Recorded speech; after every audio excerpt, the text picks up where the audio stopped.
ચાલો હવે જોઈએ ઉદાહરણ 6.8. 70 સેન્ટીમીટર લાંબા અને 4 કિલોગ્રામ દળના એક ધાતુના સળિયાને બંને છેડેથી 10 સેન્ટીમીટર દૂર મૂકેલ બે છરીઓ નાઇફ એજીસ પર ગોઠવેલ છે. એક છેડાથી 30 સેન્ટીમીટર દૂર એક 6 કિલોગ્રામ બોજને લટકાવવામાં આવેલ છે. છરી ધાર પર પ્રતિક્રિયા બળ શોધો. આ સળિયો નિયમિત આડછેદનો અને સમાંગ છે તેમ ધારો. હવે આ આપણને જે સિચ્યુએશન રકમમાં આપેલી છે તેને આપણે આકૃતિમાં દર્શાવીએ તો જુઓ કે અહીંયા એ છેડેથી 10 સેન્ટીમીટર દૂર આપણે K1 અને બી છેડેથી 10 સેન્ટીમીટર દૂર આપણે K2 એવી બે ક્ષુરધારો અથવા તો નાઇફ એજીસ કે છરીઓની ધારો ગોઠવેલી છે અથવા તો તેની ઉપર સળિયો ટેકવેલો છે. બરોબર છે. હવે અહીં આપણને કહ્યું છે કે એક છેડાથી 30 સેન્ટીમીટર દૂર, તો આપણે ધારો કે એ છેડાથી 30 સેન્ટીમીટર દૂર આ પી બિંદુ પાસે 6 કિલોગ્રામ બોજ લટકાવેલો છે. તો એ છેડાથી આ 30, એ છેડાથી એનું મધ્ય બિંદુ કે જેને આપણે દ્રવ્યમાન કેન્દ્ર પણ કહીએ કે જ્યાં તેનું સમગ્ર દ્રવ્યમાન કેન્દ્રિત થયેલું હશે, એટલે આપણે તેનું વજન બળ W નીચેની દિશામાં દર્શાવ્યું. અહીંથી અહીં સુધીનું ક્ષુરધાર સુધીનું એટલે કે નાઇફ એજ સુધીનું અંતર 10 છે. તો નાઇફ એજથી આ જે તેનું મધ્ય બિંદુ છે તેનું અંતર 25 સેન્ટીમીટર થશે. કારણ કે સળિયો કુલ 70 સેન્ટીમીટરનો છે એટલે બંને બાજુએ 35 સેન્ટીમીટરને આપણે આવી રીતે વિભાજિત કરી શકીએ. બરોબર છે. હવે જુઓ કે સળિયાનું વજન W એ G બિંદુએ લાગે છે કે જે સળિયાનું કેન્દ્ર છે. P બિંદુએ આપણે 6 કિલોગ્રામ દળનો પદાર્થ લટકાવેલો છે. બરોબર છે. સળિયો અત્યારે આંતરિક સંતુલનમાં છે. બરોબર, એટલે કે તેનું રેખીય સંતુલન અને ચાક ગતિ સંતુલન અહીંયા બંને છે. બરોબર. હવે જુઓ અહીંયા આગળ તો આપણને આપેલું છે કે AB બરાબર 70 સેન્ટીમીટર થશે. બરોબર છે. એક છેડેથી 30 સેન્ટીમીટરે આપણે P બિંદુએ 6 કિલોગ્રામ દળ લટકાવ્યું છે. તો P બિંદુનું G થી અંતર થશે 5 સેન્ટીમીટર. A થી P 30 સેન્ટીમીટર છે. AK1 BK1 બરોબર છે. તો AK1 અને BK2 બરાબર 10 સેન્ટીમીટર થશે. K1G અને K2G એ બંને 25 સેન્ટીમીટર થશે અને G છે 9.8 મીટર પર સેકન્ડ સ્ક્વેર. હવે બીજી માહિતી લઈએ તો કે સળિયાનું વજન 4 કિલોગ્રામ છે.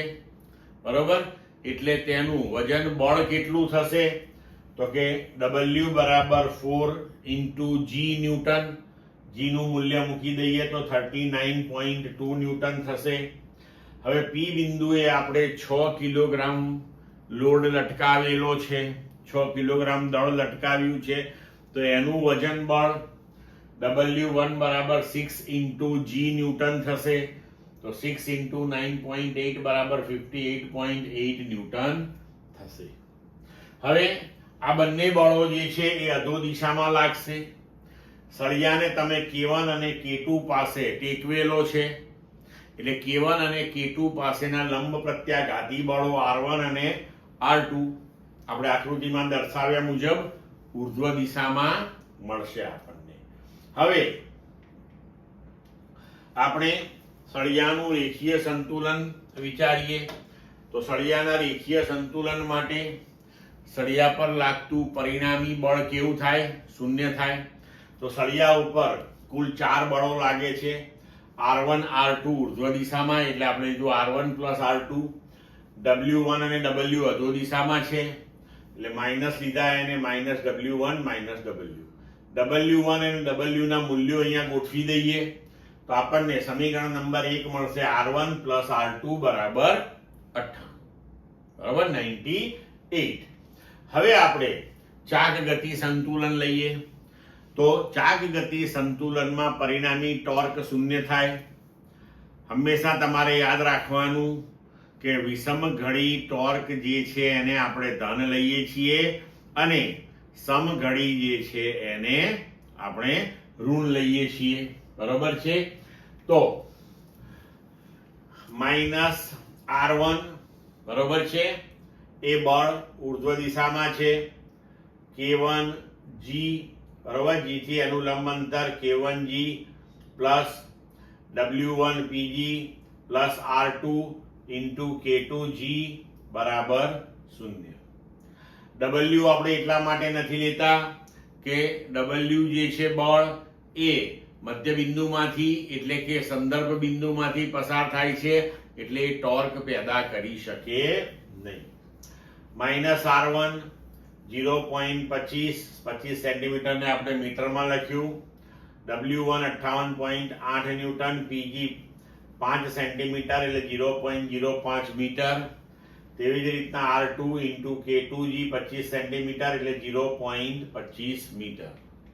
હવે આ સમીકરણને આપણે સાદું રૂપ આપીશું તો આપણને મળશે R1 R2 બરાબર 2.94 upon 0.25 એટલે પરિણામી સૂત્ર મળશે આપણને R1 R2 બરાબર 11.76 ન્યૂટન. હવે અહીંયા જુઓ સમીકરણ 1 અને સમીકરણ 2 મળ્યા આપણને. બે સમીકરણ છે, બે અજ્ઞાત રાશિઓ છે R1 અને R2. તો આપણે લોપની રીતે આ બંને સમીકરણોનો ઉકેલ મેળવીએ તો આપણને R1 અને R2 બંને મળી જાય. એ તમને સરળતાથી આવડે કે એક વખત બંને સમીકરણોનો સરવાળો કરો, એક વખત બાદબાકી કરો.